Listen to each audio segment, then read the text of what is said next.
ito ay rated SPG. Striktong patnubay at gabay ng magulang ang kailangan. Maaaring may masiselang tema, lengguwahe, karahasan, sexual, horror o droga na hindi angkop sa mga bata. Hindi nga ikinatuwa nitong si Marge matapos nga niyang malaman ang mga salita dito mula kay Greg Torrecampo na ang nanay niyang si Evelyn ang nang-akit at lumandi sa kanya.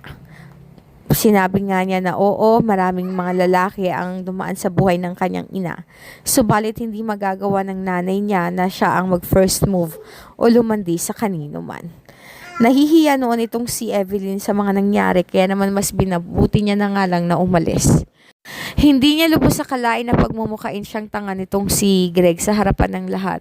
Gayong ito nga mismo ang nagsabi sa kanya na gagawin ito ang lahat mapasaya lang sa Evelyn at maibigay ang lahat ng mga bagay na deserve nito. Subalit ngayon ay ito pa ang dumidiin sa kanya sa isang kasalanang hindi naman niya ginawa. Samantala, itong si Edward naman ay patuloy nga ang ginagawang kalokohan at ipinamuka pa nito kay Marge na pareho lang ito sa nanay niya. Ayon sa kanya ay hindi niya akalain magiging ganun si Marge ka-paranoid.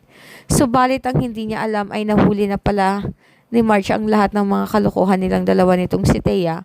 Matapos nga niya makakuha ng mga ebidensya ay dumating nga itong si Paolo at humihingi sa kanya ng sorry, bagay na hindi niya matanggap. Sa hindi inaasahang pagkakataon na gumawa pala itong si Marge ng plano na pasabugin ang buong mansyon ng mga Torrecampo dahil sa paghihirap na pinagdaanan nilang dalawa ng kanyang anak. Sa pangetsapwera sa kanya nitong si Paolo, sa pagdurog sa pagkatao ng nanay niya na si Evelyn, ng tatay nitong si Greg Torrecampo at pangwawalang hiya nitong si Regina sa kanyang kapatid na si Jobert. Hindi niya lubos sa kalay na sa kabila ng kanyang kabaitan ay nagawa siyang pagtulong-tulungan ng mga ito. At sinabi pa niya kay Paolo na hindi niya matanggap na ang isang masayang pamilyang binuo nito at ipinangako nito sa kanya ay isang parang bula na nawala na lamang dahil sa isang haliparot na babaeng gaya nitong si Thea.